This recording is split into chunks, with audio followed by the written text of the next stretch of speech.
Hello, everyone. I'm Ellen Letterman, an independent director with over 30 years of experience across markets, cultures, and regulatory environments, with a particular focus on alternative investments and impact investing. I am delighted to welcome you to this webinar on the use of currency hedging programs in investment funds. Hedging currency exposure is probably one of the most common hedging techniques used by all types of funds. And indeed, for many funds, currency-related derivatives might be the only type of derivatives used. Perhaps because funds have been hedging currency exposure for so long, it's an area of investment fund activity that does not always get sufficient attention. In a time when investors continue to seek returns outside of their base currency market, we believe a closer look at fund hedging is warranted. Before we get started, let me introduce my panelists, Mark Kieran and Sid Patel. Mark Kieran is head of relationship management for currency administration at Brown Brothers Harriman, and Sid Patel runs FX business development at Brown Brothers Harriman. Full bios of Mark, Sid, and myself are available in the same place where you found this recording on the IOB website. The recording is available on the IOB website, the Certified Investment Fund Director Institute website, and on the IOB Learn platform, the new personalized learning platform and mobile app, which IOB created for members. From the IOB Learn platform, you can access short courses, micro-learning content, events, and much more. We've got a lot to get through here, including understanding some of the basics on hedging currency exposure at the level of the portfolio versus hedging exposure at the level of the investor.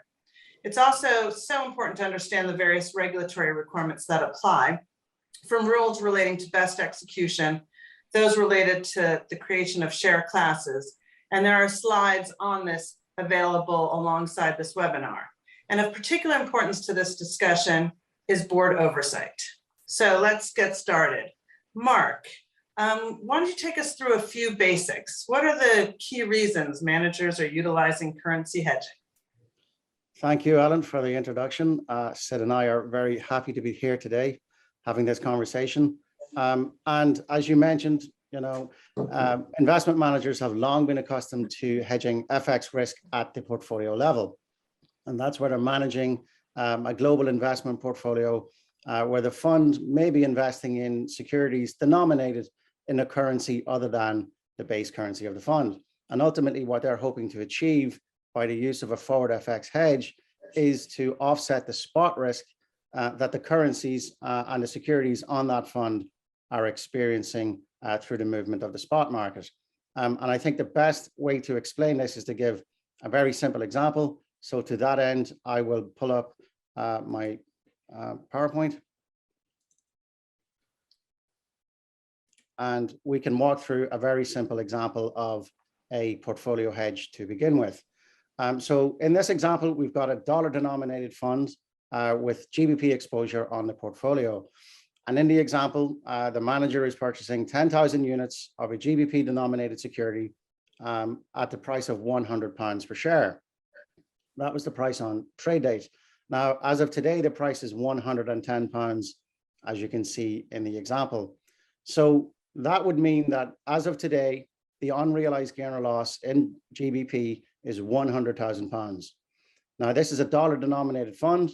So if you convert that number to dollars, you get an unrealized gain of $116,700 US. However, what you need to really think of is what the cost was in dollars at trade date, at purchase, and compare that to the dollar market value today. That's the true difference in the value in US dollars.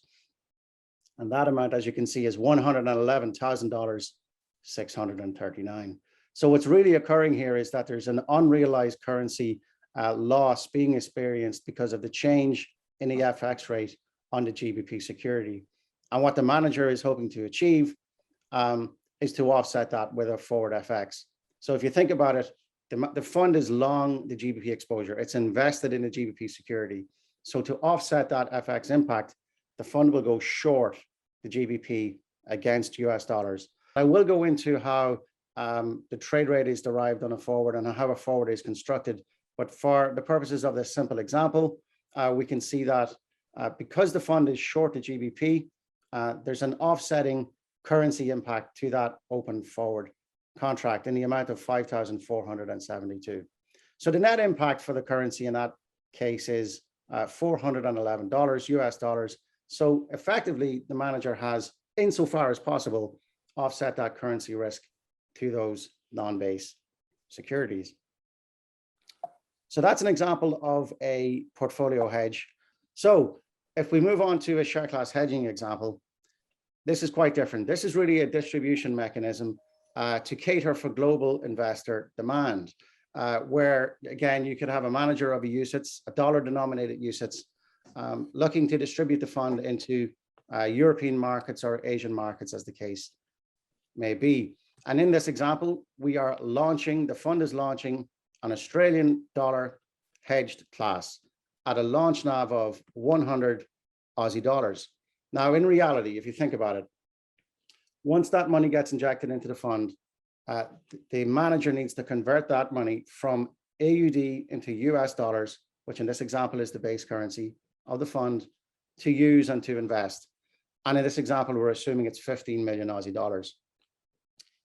We're also going to assume that the core portfolio experiences negative 29 basis points of return on the day. And this is critical to understanding how this works. At accounting, typically at fund accounting, NAVs are calculated in the base currency of the fund first, and then converted to the local NAV using the prevailing exchange rate. So if you look at my example, on the left-hand side, you've got your launch NAV of 100 Australian dollars. At accounting, on that launch date, the US dollar equivalent of that is $77.56, 77 US dollars. When we applied in negative 29 basis points of return, we are left with a NAV, a new NAV on day one of 77 US dollars and 33 cents. But that NAV, of course, needs now to be converted to Australian dollars. And when you do that and of course, the exchange rate has moved during the period. So when you then convert that dollar NAV to a new Aussie dollar NAV of 99.72, you can see that the basis point return is no longer the same. It is now negative 28.13. And that's by virtue of the exchange rate moving, in this example, in favor of the share class. But it really doesn't matter if it's in favor or against. It's about keeping consistent return, assuming you want a 100% hedge. So that 1.29 basis points of difference in performance between the core portfolio and the Aussie dollar class is really what the manager is looking to mitigate as much as they can. So to hedge the class, what the manager will do is sell the US dollars and buy 15 million AUD forward. And it will do that as an offsetting forward transaction to that spot conversion of that float that I mentioned earlier. So again, if you think about it, 15 million AUD comes into the fund. It needs to get sold and turned into US dollars.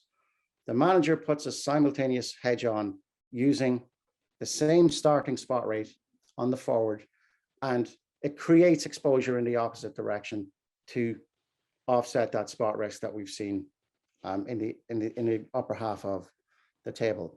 Now, the way that a forward is constructed is it's a combination of the spot rate, the market, the interbank market spot rate, and forward points.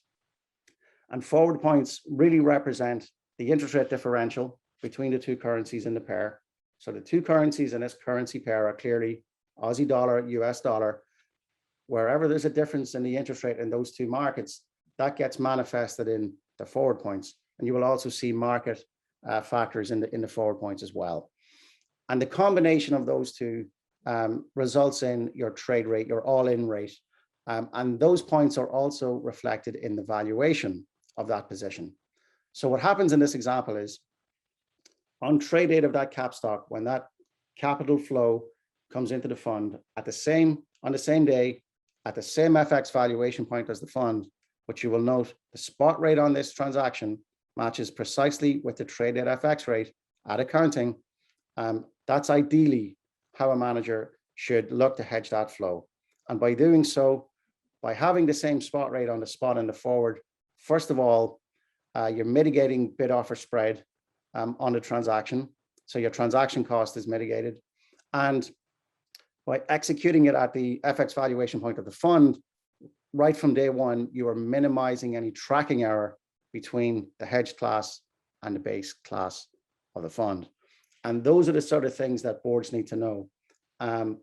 Understanding the rate at which the execution is done, understanding if a proper offset was done, where the spot and the forward had the same starting spot rate. And critically, of real critical importance is, if possible, if the manager can work with their FX counterparty and ensure that all of that activity, even if it's confirmed after the valuation point, if that can be executed on the valuation point of the fund at accounting, that really helps minimize tracking error from the very start. I will pause there. I understand that was a lot of information. Any clarification required there, Ellen? No, I think that was good. Thank you. Good. So that sets us up for a good starting point. And then we move on to what occurs on a go-forward basis within a hedging program. Ultimately, you need to monitor what that exposure that you've created, how that exposure that you've created hedges the exposure that the share class is experiencing. So you essentially compare your total net assets of the Aussie dollar class to the open forward position that we've created on the prior example. And in this example, we've assumed that the manager has elected a 2% tolerance above or below fully hedged. Okay, that can be tighter, that can be wider. In this example, we've gone with 2%. And what it means is, if there is daily monitoring services in place, that once that difference between the NAV of the class and the open forward exceeds that threshold, then a rebalance trade is done and it realigns your hedge. And all of that information in terms of the trade rate, the all-in rate, the points, the reason for the trade, for the transaction, that should be all very, very transparent and shared with the manager whenever that happens. Or of course, the manager might be doing it themselves. Now, I have listed out a number of considerations. I think I've pinpointed a couple of very important ones on the prior slide. We will get into most of this as we go through the conversation, but this pack will be made available, as you mentioned, Alan. So certainly if any of the board members ever have any follow-up questions on any of the points made here, or as we go through the conversation, myself or Sid are happy to respond to any of those. Thanks, Mark, for those examples, and also the list of considerations on issues such as variance and transaction costs, really helpful. Let's now turn to best execution. Both MiFID II and UCITS regulation, Schedule 5, relates to best execution. Sid, can you walk us through best execution that we all hope to achieve? And particularly, can you also talk about a fund's capacity to get best execution, especially if it's, let's say, a smaller fund not doing lots of hedging, or that sort of thing. It seems pretty tall order to get best execution if you're not a big guy in the. Sure, Ellen, and maybe to just take that a little bit further. When executing orders, UCITS mancos are obliged to take all reasonable steps to obtain the best possible result for UCITS and to establish and implement a policy and procedure to comply with these obligations that are reviewed at the very least on an annual basis.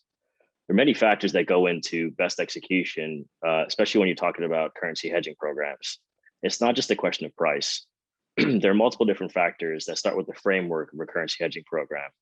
Some questions to ask are offsetting trades that mitigate bid-offer spread being utilized where possible?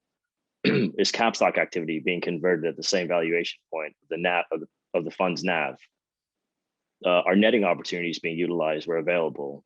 Are hedging rebalance activities being done on an effective basis? These are all things that should be considered when a manco's policies being written when they oversee a currency hedging program. Now, going back to one of the other earlier questions you asked earlier, Alan, where managers that are of smaller scale can achieve best execution. When managers can place trades against a panel of banks and source the best competitive price, this can help in establishing and demonstrating effective execution.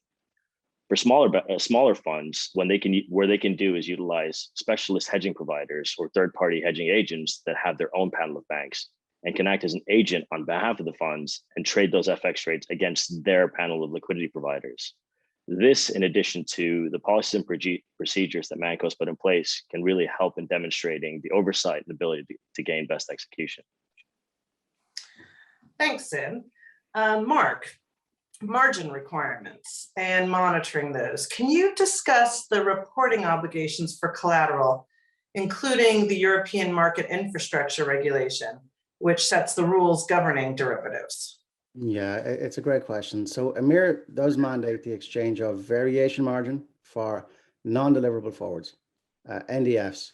And NDFs are really prevalent in restricted markets, such as Brazil, for example. And whenever those are traded, there needs to be an exchange of variation margin under EMIR for those types of FX forwards. And really, what the manager needs to implement is no different to a variation margin program that would be in place for futures, for example. So it's very common in the industry, but it's now a regulatory imperative under EMIR that is actually done. Now, when it comes to deliverable forwards or physically settled forward FX, which is the majority of the market, certainly G10 is deliverable. There is no regulatory requirement under EMIR to exchange margin there. But having said that, we do see some managers that like to do it as a matter of best practice, as a matter of course. And ultimately, the question that the board needs to ask is the board comfortable with whatever arrangements have been put in place? And are those arrangements mitigating any perceived risk that there might be at the fund level? And also balancing those risks against the cost of collateral, because having a collateral program, a margin program, can in and of itself cause performance drag if you have to hold back cash, etc. So those are the sort of things that the board and certainly the manager needs to consider and be able to explain. Now, the manner in which the hedge program will be managed would factor into any consideration here, right? So things like the tenor of the contract. The tenor means the length of time until the value date. The longer the tenor, the greater the likelihood of an ask for collateral. The reason being that the longer it goes out into the future, the greater the opportunity for increased unrealized gains or losses that the fund and the counterparty might incur. Transparency into what the unrealized gain or loss is very important. So by that, what I mean is if there's an arrangement with your FX trading partner to crystallize gains or losses early above a certain level, that can absolutely, that really in and of itself is almost like a collateral program. It's a margin sort of solution in and of itself, if you like, in that both parties are monitoring the unrealized gain or loss, and should it go above a certain amount, that can get crystallized. But that would have to be arranged with, certainly with the FX counterparty, and there would have to be systemic automated processes available to allow for that. I think the manner in which the managers managing the fund would matter, whether cash has been held back, if there's a credit facility in place, the underlying liquidity of the funds, of the assets in the fund, they would factor into, again, whether the FX counterparty might look for collateral. And we definitely see that in the alternative fund space, more so than the traditional fund space. And then back to your question about reporting, where margin is exchanged, certainly that needs to get reported to the appropriate trade repository, the DDRIE in Ireland. And notwithstanding the fact that oftentimes managers will hire the service provider or the FX provider to deliver that reporting, it remains the responsibility of the ManCo to ensure that it is reported, that it's reconciled, that it's comprehensive, and that not only positions and valuations of the forwards are delivered, but also there's a line of sight into collateral. And ultimately, you know, if the central bank came in or the CSSF came in asking for evidence of control and review of that, the ability of the manager to evidence that that's been done, even if by an external provider, is really key. And that is of importance. And we know that the regulators certainly actually look at that in real time and in real life. So it's something to be very cognizant of. Thanks, Mark. You just mentioned alternative funds. What are some of the challenges or complications for managers who are looking to employ hedging programs for alternative funds, such as infrastructure, debt, or closed-end funds? Right. So by their nature, these are very different funds.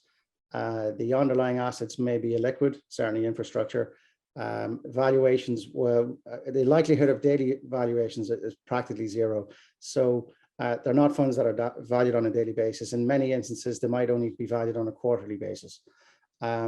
They often have low liquidity, as I mentioned. For closed-ended funds, you often have capital commitments rather than a consistent capital injection or redemption into or out of the fund.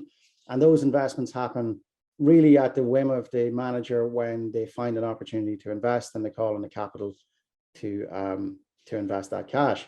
So, the hedge program that you have to build to facilitate that sort of workflow is clearly very different to the example I provided earlier, where you're looking at daily inflow and outflow. Having said that, we do see managers employing some tools to address those inefficiencies, if you like, from a hedge standpoint. First of all, if you can get a daily indicative NAV, or if not even daily, if you can get an indicative valuation, a periodic indicative valuation, that at least will allow whoever's responsible for the hedging, whether it's internal or an external party, to get an idea of how well hedged the underlying investments are. And it helps address what we refer to as asset value uncertainty. And that really means, quite simply, the change in the value of the assets between the periods of valuation, which of course are also subject to FX rate movements intra-period as well. So getting some level of an indicative valuation can certainly help improve the tracking error of the hedge performance. That's the first thing. I think on the drawdown, when capital is coming in at an undetermined time, ideally, at a minimum, what you want to hope to achieve is, as I described earlier, that it's an offsetting trade. So whenever that non-base flow comes into that fund, at least attempt to have an offsetting forward with the same starting spot rate. That certainly can help mitigate the spot exposure on that conversion. And ideally, certainly something that we've seen some managers hope to avail of is if there's an opportunity with your FX provider to not only perform a swap transaction, an offsetting transaction like that, but if the prior FX valuation point can be honored, notwithstanding the fact that you could be many days or even many weeks into a valuation period, if even the spot rate could be honored because it's an offsetting transaction, that certainly is something that we see some managers hoping to achieve. May not necessarily be doable based on your FX provider's capabilities, but certainly if that's something that could be done, we do see managers trying to avail of that. I think the cash, as I mentioned, if a credit facility can be in place, that can certainly get the FX provider a little bit more comfortable with the credit risk. Most FX providers will, at least do a credit assessment of the fund that they're going to trade with. Certainly, if there's a tenor ask for, let's say, 2 months, 3 months, the FX counterparty wants to understand if there's cash available to fund any losses on the hedge, and a credit facility there will certainly help alleviate any of those collateral demands. And tenor. So I think I mentioned longer tenor, where on those sort of valuations, sometimes the manager rightly and understandably wants to line up the rolling of the hedge with the valuation. Let's say it's quarterly, put on a quarterly tenor, just have to manage cash once, hedge the exposure for 3 months. They're not really expecting a significant underlying volatility. Certainly with infrastructure over 3 months, the likelihood of high volatility is in normal circumstances relatively low. Managers might just prefer to have a longer tenor. That said, there are pros and cons. Certainly it can help mitigate the cash need. The arguable con is when you do a longer tenor, that will tend to lock in the interest rate differential, whatever that was at that point in time. And should the interest rates move inter-period, then that could be potentially disadvantageous to the fund. So with all of that said, it really comes down to how the manager wants to manage the fund, what they're comfortable with, what the board understands is comfortable with in terms of risk, and finding the right partner to hopefully facilitate some of those requirements. And then importantly, being able to justify all of those decisions. And that is very topical. If you do decide to do 3 month and you don't have a daily indicative NAV or even a periodically indicative NAV, and your hedge class or even the underlying hedge of the portfolio is causing performance dispersion, then you need to be able to justify why you've done what you've done. And that's where performance attribution comes in. and we'll speak a little bit that later. But the need for performance description and analytics is really critical in that scenario. Thanks, Mark. That was really helpful. Now to both of our panelists, what are the common themes we're seeing emerge based on recent discussions? Maybe I'll take a first pass at this. I guess, Alan, from recent discussions, managers are really reevaluating whether operational effects such as currency hedging belongs in-house or as a delegated function. A couple of things drove these kind of reviews. The volatility that we saw on the back of the COVID crisis last year put strain on managers' hedging programs, whether done in-house or even delegated. Even the most well-designed programs, we're seeing challenges in trying to manage this volatility over the 3 months, March, April, May of last year. Managers and service providers saw exponential increase in investor inquiries of how to explain, the performance deviation from the investor share class versus the base performance of the funds. That, in addition to some of the other pressures that we've been seeing for a while, downward fee pressures and regulatory pressures, has really started to get managers to think about these operational effects functions and whether or not they belong in-house or outsourced. Starting off with downward fee pressures, for an example, managers are continuing to being asked to do more with less, and this is requiring them to optimize their overall operating models and question whether operational functions that are high risk, low reward really belong in-house or delegated to specialists. Currency hedging may be considered a function that is high risk, low reward. Ultimately, the goal of a currency hedging program or share class hedging program is to neutralize the FX exposure between an investor share class and the fund's currency. The other element I mentioned was regulatory pressures. A key example is the central bank's thematic review on best execution last year. While this was not focused on FX, one of the elements was foreign exchange and downstream currency hedging programs, and the importance for managers' awareness of their best execution obligations and responsibilities. Best execution responsibilities cannot be delegated and ultimately lays as the responsibility of the managers, and to ensure that their hedging programs, whether in-house or delegated, have appropriate oversight in place and to help satisfy these execution requirements. Now, these are some of the thematic conversations we've been having with managers who are reviewing their programs. Mark, perhaps you can kind of touch on some of the jurisdictional and regional kind of themes that we've been seeing. Yeah, absolutely. You're right, Sid. The focus on best execution requirements has had an effect on the trends that we've seen in the marketplace. We have seen a strong trend towards agency execution, with European managers looking to adhere to those best execution requirements for the reasons that you mentioned. That's definitely a strong trend. I think as well, we've seen a trend towards optionality and complexity, and by that what I mean is, as asset managers are looking to gather more assets in the UCITS space, they are looking to offer additional optionality in the sort of types of share classes that they're offering. Let me give you an example. So you could have a manager who's managing a core portfolio that is unhedged. The manager is fine allowing the fund experience in that spot risk. It could be positive, it could be negative. It's part of the overall return as far as the manager is concerned. However, there might be a subset of investors who would prefer to have that risk managed and hedged away.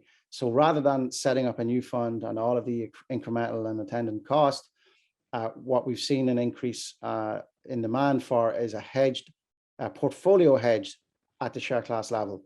Okay, so that in and of itself, it's a prorated hedge of the portfolio at the class for specific investors, and that will bring obviously additional complexity and expertise that's required. We've actually seen a bit of a push in the last couple of years as well towards Latin America. We've seen a number of Brazilian hedge share classes on Irish UCITS. Clearly that has been improved, and we've seen a number of managers go in that direction. ETFs, of course, everyone is very well aware of the success of ETFs over the last number of years. That's really exploded.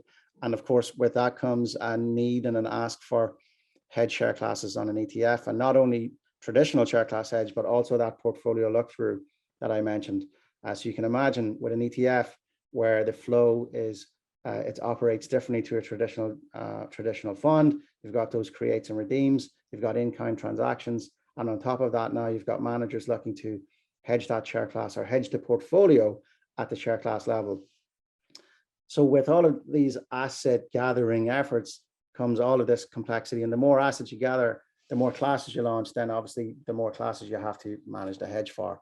And it really comes down to a question of appetite, expertise, certainly expertise, but also appetite to manage the operations, to monitor all of that activity, and to manage the operational and market risk associated with it. So with complexity comes the need for scale, and with the need for scale comes the need for expertise. And as I said, it's just a question of whether or not the manager has the capabilities or the appetite to manage those programs themselves. And if not, it really can't be an oversight or an afterthought. It really can't be something that's done in Excel spreadsheets anymore. It really needs to be done fully automated, fully scalable. You have to be able to respond to market events, market volatility. You have to be able to have insight into the unrealized gain or loss, to collateral, to reporting of all that information to the repository, et cetera, et cetera. So it's very complex. That's the trend we're seeing, is complexity, optionality, gathering assets and figuring out how to hedge it. Thanks, Mark. Sid, based off of that, whether it's in-house expertise or delegated, what are some core considerations for managers and boards to consider when it comes to hedging programs? There are many aspects for managers and boards to think about when it comes to designing and implementing a hedging program. And importantly, they need to have the right analytical tools available to really help calibrate those parameters. And it's also important to note that hedging programs need to be reviewed and potentially recalibrated from time to time. Now, there's probably three primary elements, and I'll start with the first one around program design and implementation. While regulation provides some basic guidelines for UCITS share class hedging, it's imperative to have the ability to customize parameters, because it's not a one size fits all. For example, having to look at hedge ratio filters, roll schedules, settlement cycles, et cetera. The Central Bank of Ireland UCITS regulations dictates hedge ratio filters of 105 to 95, meaning the allowable tolerance away from 100% hedged is 105% overhedged to 95% underhedged before the manager needs to rebalance and bring the currency exposure back to 100% hedged. Now, depending on the volatility of the underlying fund strategy and the manager's preference, utilizing a hedge ratio of 105 to 95 may not necessarily work out well for them. It may be too wide, creating unacceptable levels of divergence from the base currency. Conversely, having the hedge ratio filters too narrow may create unnecessary rebalancing transactions, resulting in additional transaction costs. Managers need to be able to assess and reassess whether the optimal balance is there, and boards ideally should have line of sight into what the managers are doing in this regard. Another element is the day-to-day management and execution quality of the hedging program. While most hedging programs are rules-based and program parameters are set at the onset, there are variables that should be taken into account and consideration on an ongoing basis. Fund valuations fluctuate day over day. The pricing and the respective currencies of the underlying assets move up and down. These all play into how a hedging program is managed. While most of these operational tests and tasks and reviews can be automated, it is important to have SMEs or subject matter experts who are monitoring these activities on a day-to-day basis to ensure what is happening between the portfolio and the forward activity is within the predefined parameters of the overall program, and periodically make recommendations to the managers on any recalibration that need to take place on the hedging program. Lastly, and more importantly, to what Mark said earlier, post-trade views, reporting, and oversight is really important. Having that transparent view into what's happening on your program on a day-to-day basis is critically important for managers and boards. Transparent and detailed execution reporting is a basic requirement to meet oversight needs. However, take it one step further, post-trade evaluation should also be easily explained how a hedging program performed compared to the core fund's performance. For example, explaining why a euro-based investment got 1.2% return, while the same dollar-based investment returned 1%. Oversight function should also make sure that any changes in the market or portfolio composition, such as shift in asset allocation, are appropriately incorporated into the hedging strategy. Likewise, periodic reviews of execution, program calibration, and factors impacting performance should also take place. Thanks, Sid. That's really helpful. Mark, in terms of central bank regulation, there's Chapter 5, share classes, Regulation 26.3. which addresses currency hedging at share class level, including rules on over and under hedge positions, which Sid just mentioned, and stress testing. Of course, the central bank obligations relate to the 2017 ESMA opinion on share classes of UCITS. Can you discuss how this is addressed? Yeah, sure. So this legislation is really concerned with contagion and what the manager must do to mitigate the likelihood or the chance of contagion for the operation of a hedge class or a hedge share class program, or just a hedging program to the other classes on the fund.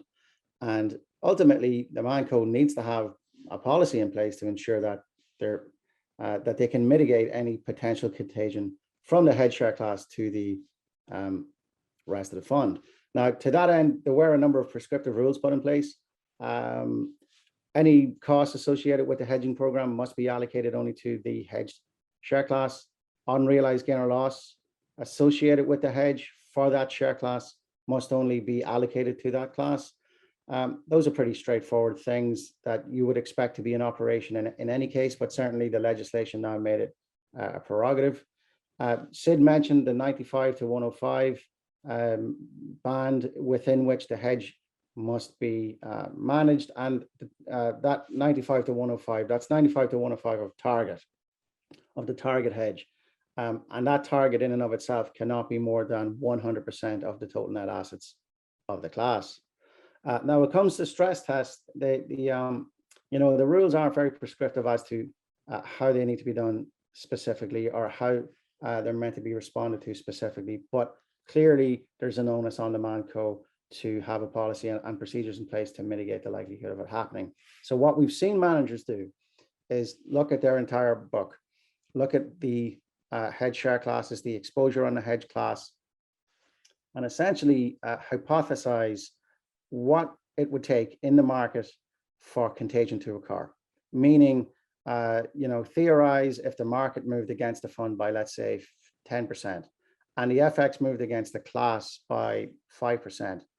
What would that combined P&L, what would that do to the TNA, to the total net assets of the class? Could they potentially go negative?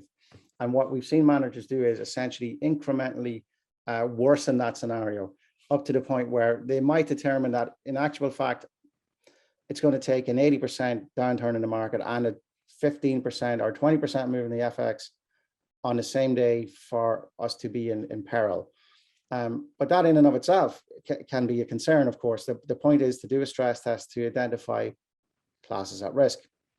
And ultimately what they need to do then is ensure that their hedge program is set up in a manner to mitigate that as much as they can. So all the things that Sid mentioned, an appropriate monitoring, appropriate rebalancing, ensuring that you're adhering to the thresholds, the 95 to 105, having insight into the unrealized gain or loss. As I mentioned earlier, if you can crystallize that gain or loss, once those numbers go above a certain level, that certainly would be very helpful in mitigating that risk in terms of the P&L. And then if you think about it, the ability to react quickly if there should be a market event. We saw it last year. We saw days last year where the markets moved down by more than 10% on one day. And then that happened in many days in sequence. And certainly funds and share classes were under stress. And the ability in that instance to react quickly, to have an automated process, to execute those crystallizations that I mentioned, to work with your trading partners, to find a solution. That's really the sort of operation that the manager and the ManCo and the boards need to be comfortable with, that they can respond effectively, and that the program's been managed properly in the first place, so that any risk, any perceived risk that's identified in the stress test can be addressed as quickly as possible. That's what we're seeing in the market at the moment. Thanks, Mark. So Sid, what are the roles of the board here? Seeing this UCITS hedging guidelines can be quite standardized, this 95-105, for example. Bans, should a rules-based hedging program be sufficient? What additional value would the board bring? Yeah, sure, Ellen. And yes, as we mentioned earlier, there is regulation that provides UCITS guidelines for currency hedging. But this isn't one size fits all. There are many factors that go into the performance of a hedge class.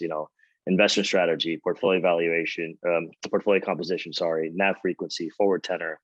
All those different factors play a part in the overall performance of a hedging program. Board members should take an active role in reviewing a hedging program's kind of overall parameters and query whether or not it's performing in line with expectations. Having access to detailed post-trade reporting and performance attribution reporting will really help board members understand and see what the actual results are of the hedging program. Other regulations that boards and ManCos should consider, for example, are Regulation 81, which is related to transactions with connected parties. For example, where ManCos delegate certain activities to an associated group or company. All of these various components that go into a hedging program, having the appropriate oversight and some of the regulation that goes into it, is really important. And this is where board members can start asking questions and asking for detailed reporting on what a hedging program did and how it performed compared to the guidelines that were set out. Thanks, Sid. Mark, what tools are used or available in terms of transaction cost analysis or portfolio attribution that can be dissected and shared with investors? And what are some of those hidden costs of hedging programs that are factored into bid-ask spreads? And how do managers really get transparency? Yeah, it's a great question. It's very topical for sure. It's absolutely front of mind of many asset managers and boards at the moment. We're having plenty of conversations to that effect ourselves. And really transparency is key. And I know that's everyone's favorite buzzword at the moment, transparency, but it really is key when you're talking about getting an understanding of what the true cost of the hedge is. And if you think about the forward market, the volume of information, the volume of tick data and the volume of and the frequency of data that you have in the spot market, for example, it's not quite there in the forward market yet. But having said that, certainly administrators, FX providers, and other established providers in the industry do perform TCA, transaction cost analysis. And ultimately, it's just a benchmark. You're just benchmarking your execution to the market. You're looking at the spot rate. So if you recall at the beginning, the forward is a combination of the spot and the points for the all-in rate. You want to be able to benchmark the spot at the time of execution to the market, and also the points insofar as possible at various points throughout the day, to get an understanding of, how that execution was relative to the market. And not just that, but oftentimes, the fund might have an arrangement with an FX provider, with a counterparty for, let's say, a contractually agreed markup, or there might be an expectation to execute at the fix or at a certain point in time throughout the day.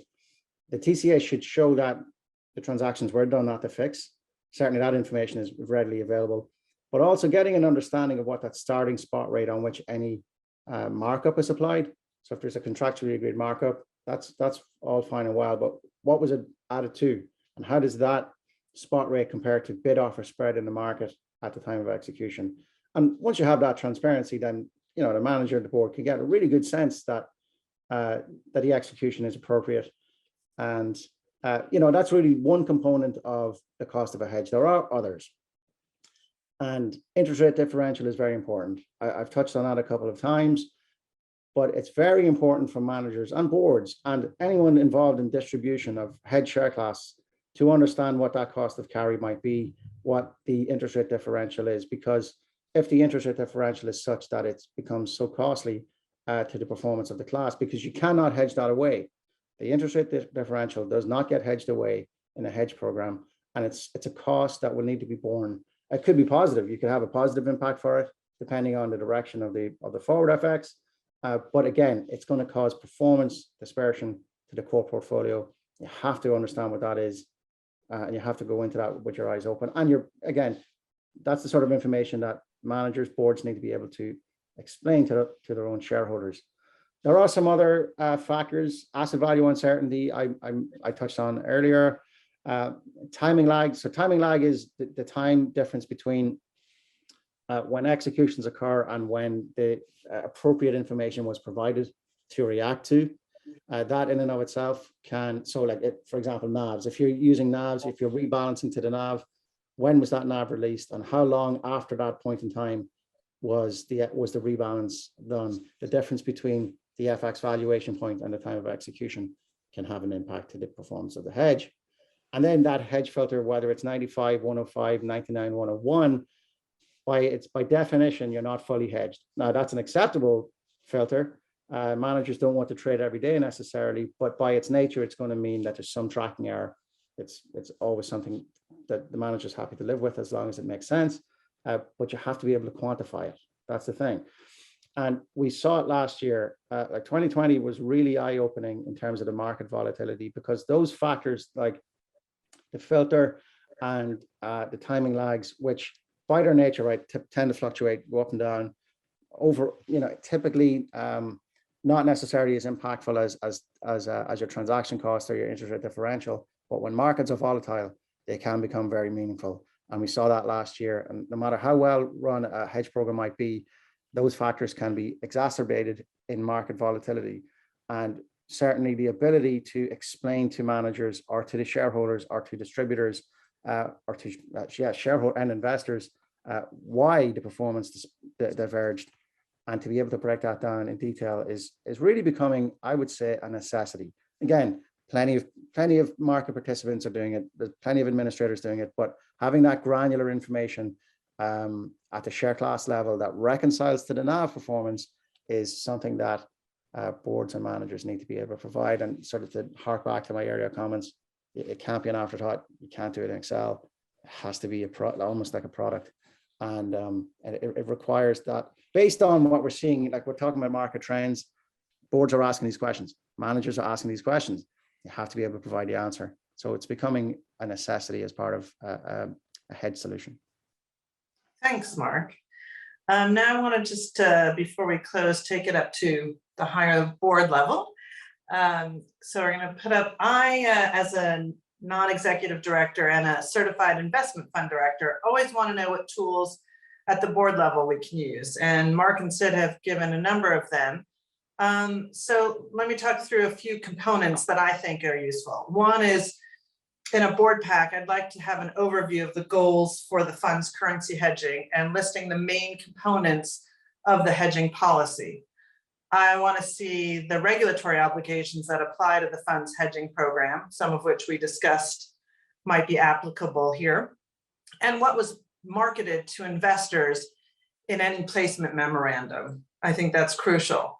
And then want to look at some of the things we talked about.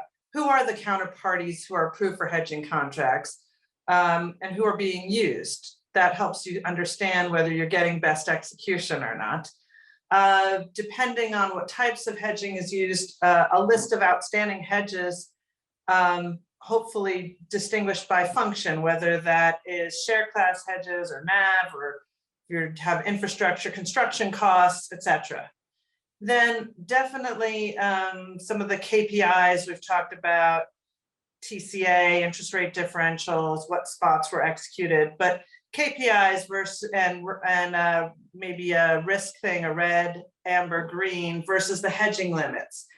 Even if it's just the list of requirements under Chapter 5 of CBI UCITS, I think it's really important to be able to see where the hedging program stands next to those KPIs. Then, as was discussed, I think stress tests on currency movements to check how hedges have performed, but they still would perform and meet the limits if they're marked to market, if collateral is posted, if there's a lot of volatility, and is there sufficient cash and equivalents revolving credit facilities. I think that gives a lot of good comfort to the boards. And then, as with anything, an annual and on exceptions review of how the program is managed, whether that is similar to the delegated entities such as depositories, administrators, valuation, portfolio management. Same thing should happen with currency hedging. So in closing, I would like to give my huge thanks to Mark and Sid for your very valuable insights into this important topic. And before we close, I would in particular like to mention two Institute of Banking programs in particular, which may be of interest. The Certified Investment Fund Director Program, which I am a graduate of, and IOB's new UCD accredited program, the Professional Certificate for Designated Persons in a Fund Management Company. The Designated Person program starting in October, but will run again in February 2022, and you can express an interest now or contact the program director, Margaret Darcy at IOB. And with that, we'd like to thank you for your attention, and we're all available for contact on this and other topics. Absolutely. Thank you.